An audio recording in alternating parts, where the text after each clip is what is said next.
New intern at the company had been bumming rides home with me every single day. Since we lived in the same direction, I never said anything about it. Until one weekend, well past midnight, when I was dead asleep and my phone rang. Her voice came through like a command. "I'm at Encore Karaoke Lounge. Get over here and take me home." I sat up, irritated. "It's 2 in the morning. Don't you think calling me to come pick you up is a little presumptuous? I'm not your chauffeur." She let out a cold scoff, dripping with arrogance. "My cousin is the HR director at the company. Driving me around is a privilege for you. Do what you're told, or I'll have him fire you." Oh, so she still didn't know I was the boss. When I didn't respond, Maureen Fox let out a smug little hum. "Scared now? Then get moving, and pick me up a hot milk on the way. I want it the second I get in the car." I listened to her barking orders, and I laughed. Maureen had started a month ago. I'd just come back from inspecting the factory floor that day, still in my work coveralls, and ran into her in the elevator right after she'd passed her interview. She wrinkled her nose, gave me a once-over, and instinctively put distance between us. Everyone at the company kept a respectful distance when they saw me, so I didn't think much of it. The next day after work, though, I was about to drive home when Maureen walked right up to my car, pulled open the passenger door, and sat herself down. Her tone was pure entitlement. "You're one of the factory technicians, right? I saw you drive past Lakeview Residences yesterday. That's where I live. Drop me off on your way." I was stunned. I opened my mouth to say something, but she'd already buckled her seatbelt and was snapping at me with that cold impatience of hers. "Let's go already. I'm in a hurry." She pulled out her phone and started scrolling, not sparing me another glance. She was new. I let it slide. It was on the way, so I drove her. When we pulled up to Lakeview Residences, she didn't say thank you.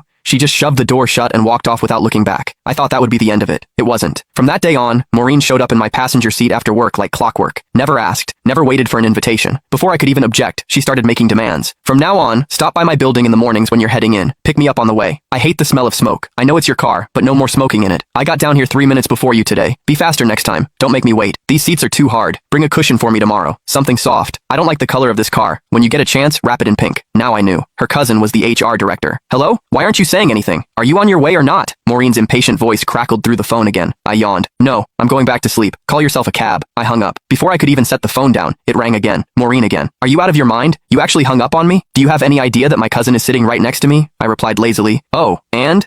She let out a contemptuous scoff. "You don't even get it, do you? No wonder you're stuck doing grunt work at the bottom of the company. Let me spell it out for you. I brought my cousin and his whole family out tonight for karaoke and drinks, to thank him for getting me hired. If you had an ounce of sense, you'd get over here right now, settle the tab at Encore, then drive every single one of us home. Make a good impression on my cousin. Do a good enough job, and maybe I'll put in a nice word for you. One sentence from my cousin, and you'd be transferred out of the factory floor and into an office. Just like that." What a scheme. So she didn't just want a personal chauffeur, she wanted me to foot the bill too. I paused, then asked, testing the waters, "You're sure your cousin can get me promoted and reassigned with a single word?" But Maureen didn't hesitate for a second. "Obviously. Let me tell you something. Last month, some guy in the marketing department mouthed off to my cousin once. Just once. My cousin had him shipped off to the warehouse. The man had been with the company 6 years, and he didn't even dare make a peep about it. Gone. Just like that. So don't bite the hand that feeds you. My cousin's reach inside this company is beyond anything someone like you could imagine."